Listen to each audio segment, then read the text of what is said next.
Hi, good afternoon. Sorry, we're running a little behind now. I thought we were starting at 2:30, so we're going to speed through this, but thank you for joining today. I am here again. I'm Vice President of ISV Sales for Salesforce, and I'm really excited today to have a chat with James from Capato. I'm going to let him introduce himself, but we're really here to just talk about how his company has effectively strategically partnered with us and share some insights on how other companies might be able to do that as well. So, James, do you want to introduce yourself? Yes, thank you, Amy. Yeah. James Huang, SVP of Alliances at Capato, 20 plus years enterprise software experience. Kind of done the tour of duty here, having worked for Oracle and Siebel in the early 2000s, SAP a number of years, and then Workday. So along the way, several smaller companies as well.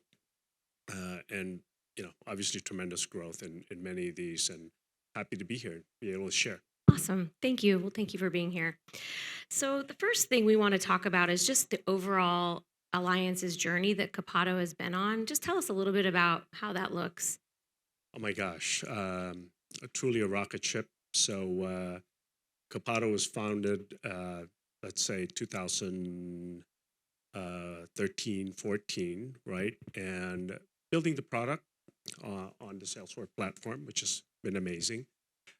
3 years ago, just to share the explosive growth, 3 years ago, we had 30 employees.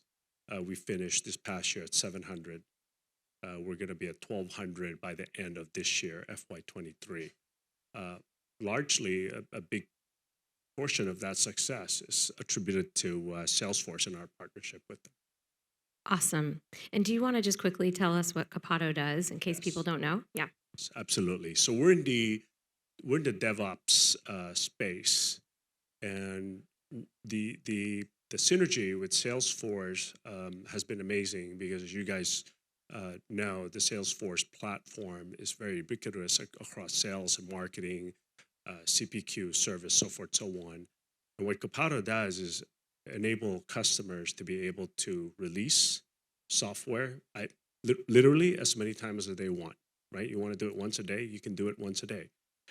So the challenge for a lot of our customers, and these are the large enterprise and multinationals, is their business is very complex.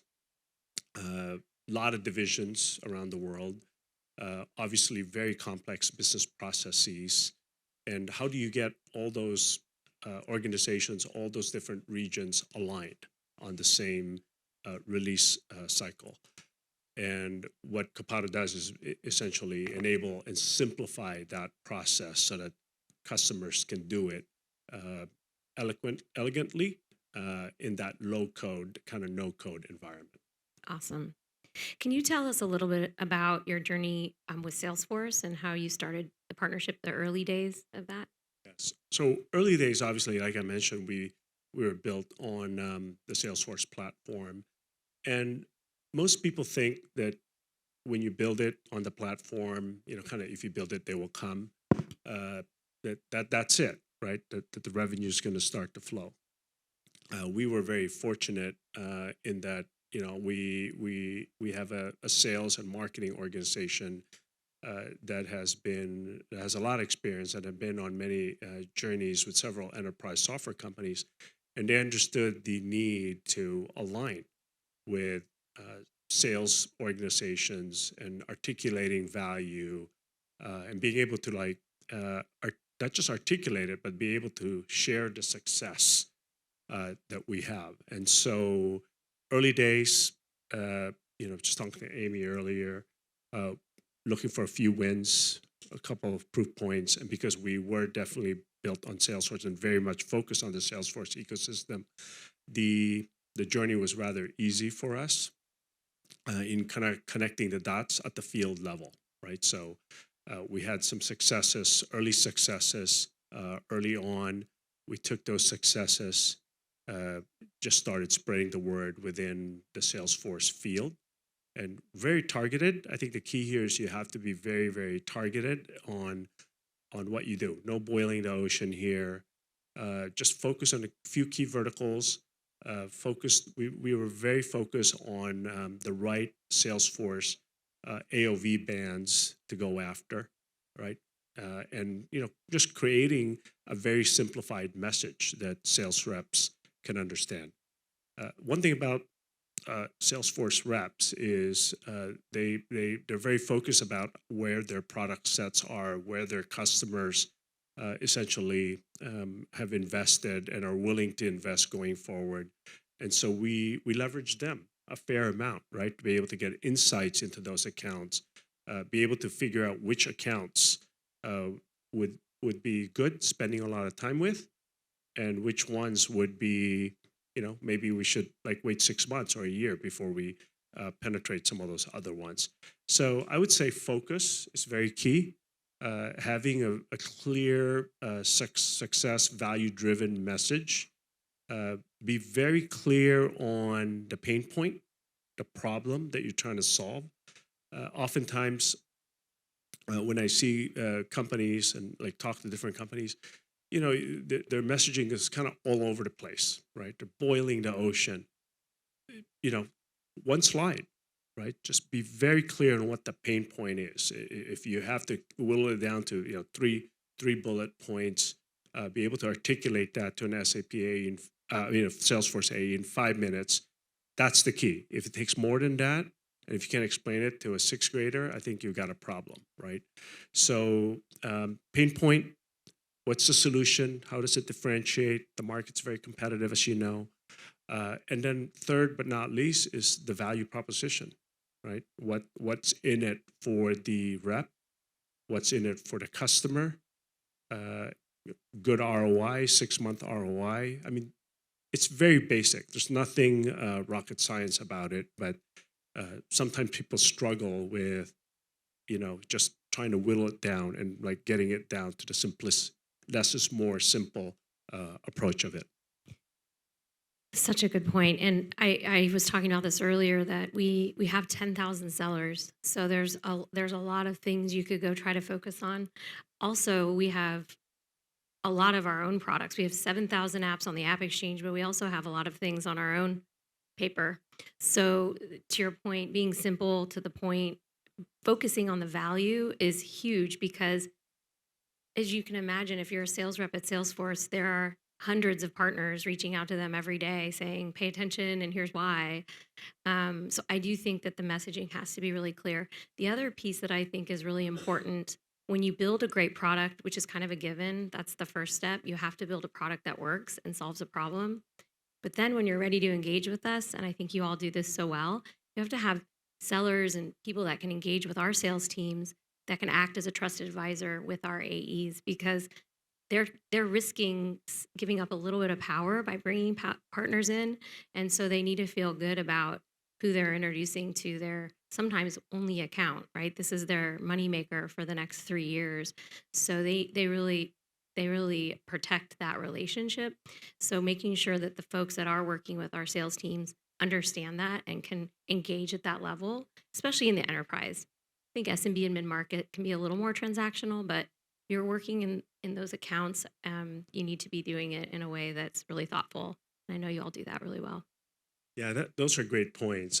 One thing I want to add is, you mentioned value, and when you look at, the sellers and how they engage, uh, obviously, we're a small company, and our deal sizes are probably going to be almost meaningless, right? To targets and quotas and what have you.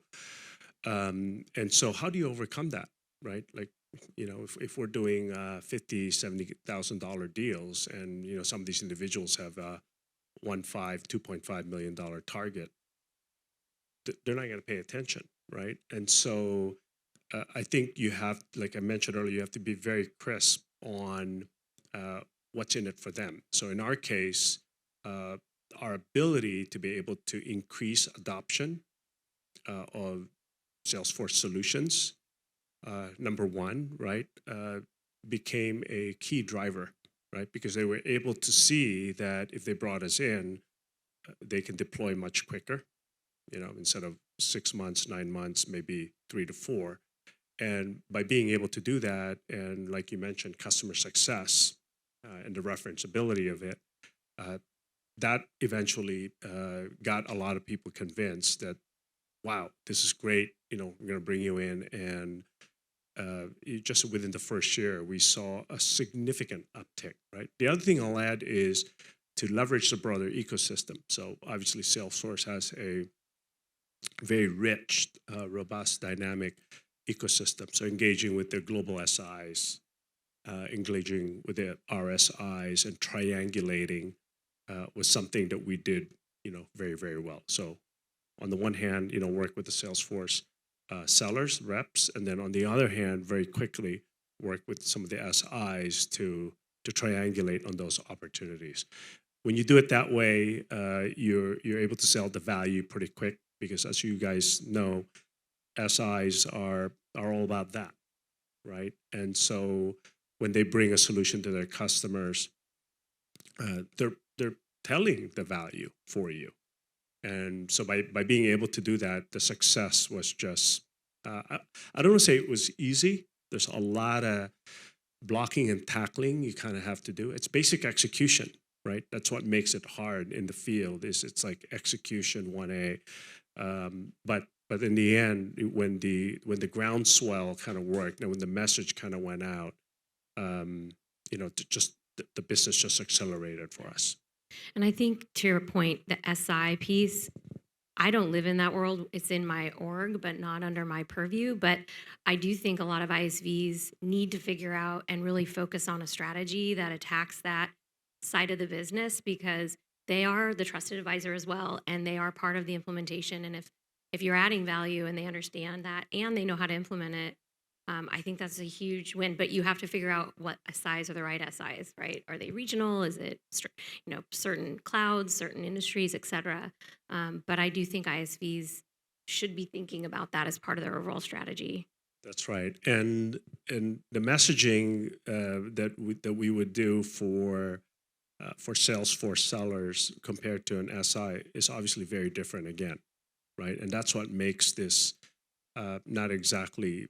It sounds simple, but it's not easy to do, right? Because that messaging, you kind of almost need to understand how SIs think and how SIs go to market and how they think about their clients, right? So both obviously have a customer success bent to them. They want referenceability, they want successful customers, but how they go about selling, how they go about executing, deploying is very, very different, right? And so being tailored with your message for the SIs, super key. Don't just say, oh, this is how I'm, positioning it with the Salesforce seller, and this is how I'm going to position it with the SI. Not going to happen, not going to work. Totally agree. Let's see. Now that you understand more about how we go to market, and obviously we continue to iterate how we go to market, I addressed that a little bit today around we're centraling around business units now and industries. How do you evolve to work with us in that capacity? Yeah, great question. So it's all about taking friction out of the process. And so one thing we did was we just aligned our sales org the way Salesforce aligns their sales org, right? So uh, today, at least, just this just got completed in Q1. To a large extent, it's very vertical centric. I mean, it's by regions, but within the regions, there's vertical specific focus. And so we essentially created a sales organization very much kind of mirroring uh, the Salesforce, kind of ecosystem, right? So what makes that complicated is in EMEA, it's very different than it is in EMEA, right? In EMEA, it's you guys know it's country by country. It's how you do it in the UKI is very different than how you do it in Southern Europe. And then you come to North America, and it's largely very vertical. So I would say that's the key is we just align 100%. And then we're very, like I said earlier, we're very focused on the AOV bands, right? We know where our solution has a great value proposition, and we don't deviate from that, right? We have, for instance, we target 6,000 accounts within the Salesforce ecosystem, and we know that that's our sweet spot, right? And we go and we kind of work that and create marketing, sales type programs to be able to tackle some of those accounts. So again, back to the basics, but 100% aligned with Salesforce, the way Salesforce structures the organizations. Makes perfect sense. It's not always that easy. I know you guys are willing to do that. I don't know if every company can, but even keeping it in mind as you incentivize your sales reps and making sure that they have some alignment with how we think about the market is helpful. Um, I mean, one big change that has just happened this year. So we were, for 3 years, we've been, kind of going along. And one big change that happened this year was the importance of platforms at Salesforce, right? And some of the go-to-market motions there changed. Some of the comp plans changed. We just adopt accordingly, right? We just go with it. And the more you can do that, the more you can, just create your organization in line with Salesforce's organization, the more success you're going to have. And just the easier it's going to be too. so I know it is 5:30, or sorry, 2:30, 5:30 where I live. Um, and I'd love to give everyone a chance to ask a few questions, but we do have to be quick because we accidentally started late. I'm sorry. Does anyone have any questions for us? Are we okay? Okay. Any questions? We just nailed it, huh? Go ahead. Hey, Mark.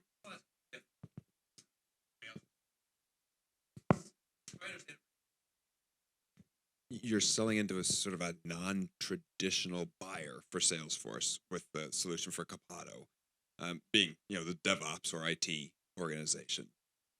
Best practices, tricks, tips you've learned? Great question. I mean, that's probably like the $1 million question. You're absolutely right. The sellers, is CRM, marketing, sales, right? They get that world. DevOps, what's that? Right? So 100%. We essentially had to take the technical messaging, the heavy DevOps is very technical. It's a very technical sale. So we had to take that technical messaging and actually shift it to more of a business pain point message, which is not easy to do because sometimes when you do that, you're kind of shortchanging yourself, right, out of the get go. Um, you know, I could probably talk 30 minutes about this, but I would say that's one of the key things we did is just take the complexity out of it and be able to talk to a rep in business terms in what that's going to do to help their clients accelerate and adopt Salesforce solutions quicker. Now, once you kind of get that buy-in at that level, then I think the technical discussions, the technical wins, the technical assessments, that kind of takes a life of its own. And because the product's actually very well designed and created, oftentimes when we like just show it, right? Customers are like, "Oh my gosh, really? You can do that? Are you sure you can do that?" Right? And so, kind of step by step, right? First, you got to get the buy-in of a sales rep because that's their account, and their job is to maximize share wallet, right, within that account. Once you do that, right, then you can kind of go and So I would say resist the temptation to jump and say, "Oh my gosh, my product is outstanding because it can do all this," right? Just resist that temptation to do that until the right time. Thank you. Any other questions for us or for James mostly? Pardon me? Sorry, good marketing? Oh yeah, absolutely. Marketing is very key. Oh yeah, absolutely. So Andrew Lee spent some time at Salesforce, so he knows obviously the playbook, right? And we have a lot of individuals in our company from Salesforce. So you're absolutely right. You gotta market, you gotta sell, you gotta position the right way. And we, I think, have done a good job doing that from day one.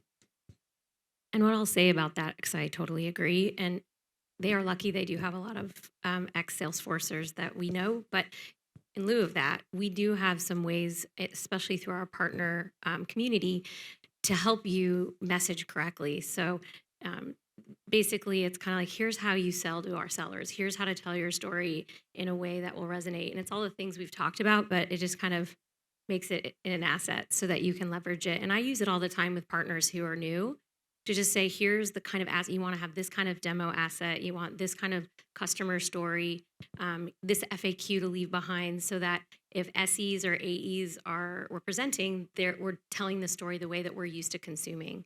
Salesforce are storytellers. That's what we do, and that's how we sell, and we let our customers tell the story. So keep that in mind when you're thinking about telling, working with our teams. That's what resonates with our teams. So yeah, it's in the partner community, and you can sign up for it if you're not already in there.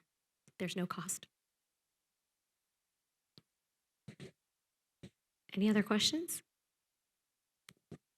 Hi there. Thank you for being here. My question is about your marketing spend with Salesforce. How do you spend your money? And there's a lot of things that ISVs can do. And how do you prioritize that? Wow. Yes, we spend a lot of money. Definitely marketing funds. Well, first and foremost, all the Salesforce events we do. Right, we're here at TDX right now, our platinum sponsor. Right, so kind of all the basics like that we cover. And obviously, when you go to that, the intent is to meet with customers, but it's also there to meet with AEs as well as potential partners. So we kind of triangulate within our marketing event. So that's number one. The second thing we do is we do a fair amount of events, industry-based events, region by region. Obviously, the last 2 years we didn't do very much, but we're starting to pick that up again. And interestingly enough, we're starting to see that a lot of prospects actually want to get out, right? They want to start doing stuff. So we triangulate with Salesforce and with SIs so that we can kind of make our budgets, our dollars, kind of go a longer way. And the key about those events is we try to center them around key solutions. So let's say CPQ, right? What we'll do is obviously Salesforce CPQ, and then we'll engage with an SI or an RSI that will have subject matter expertise, thought leadership around that. And we'll go and we'll execute a C-level series in 5 cities around that. So, nothing kind of, rocket science. It's very basic, and the amount of money that we spend is actually, if you look at the size company we are, it's a fairly huge amount. I don't think you have to do that, but I do think you have to kind of focus on the quality and really know what your target audience is. Otherwise, the ROI doesn't tend to be good, right? So we're very focused. Andrew Lee, our CMO, very focused on the ROI, right? Just trying to see, like, if we're going to spend $1, we make sure that we get X amount of leads for it. He's very kind of maniacal about that, and as a result, we planned heavy before we execute. Thank you. That makes sense. Yes. Yes, hi. Thank you for sharing. Assuming one started with Salesforce and was the beginning of the journey and did all the good stuff and perfect execution that you guys did, what does the ramp look like from a co-selling or revenue perspective? Like, does it start really slow? Does it start really fast? Just to give us a sense of what to expect. That's a great question. I'll take a stab at it, but I'd love to hear your journey. I think that if you think about starting a software company from scratch, which is really what you're doing when you're building a product on our platform, even if you have existing products, it's new. it really, and I've said this earlier, it's a crawl, walk, run. So I would not, I mean, I think an ISV that out of the gate does, let's say, 100K of revenue to us, which would be under $1 million in revenue to them, is a home run. Now, I'm not a business expert, so I don't know how their CFO feels about that, but to us, that's a huge first year because again, every customer is a fight, right? We have to prove that the solution works. It has to work. You have to implement it, and and support it. So I think when I think about partners starting out, I think it's like a 3-year runway. The first year is just get 10 or 15 wildly successful customers under your belt and tell those stories. Year 2 is you're ramping, you're starting to create momentum, you're being really targeted. I think there's a lot of this. We talk a lot about focus, so focusing on a couple key spaces, verticals, segments, and then year 3 things should start to really take off. So that's just my experience over the time. That's a really successful product. That's my off the cuff answer. Yeah, and just 100% agree. Good. The proof points are super key, right? So when we started this journey 3 years ago, 30 employees total in the company. Maybe 5 reps, 6, right? And kind of to Amy's point, you win a few, you prove out the model, right? And you kind of find the repeatability, certain industries, certain kind of AOV bands. So just to show you, because we were so focused on some of the things that you mentioned, by year 2, we went to about 30 reps, right? Which you guys know it's not easy. Just spending the time to bring them onboard them, get them productive, which sometimes takes 6 to 9 months because our solution is very, very technical. It's super technical sale. So 30, and then last year, right, we increased that to 75, and then this year we'll probably hit 120, right? So it sounds great. It sounds rosy, but I'll tell you, there's nothing fun about that, right? The processes that you had at 5 reps is very different at 30.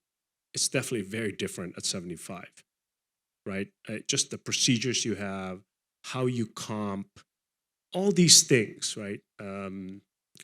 People kind of overlook that. When you're growing so fast, that's the last thing you look at, right? You're like, oh, the revenue is coming in, just focus on the revenue.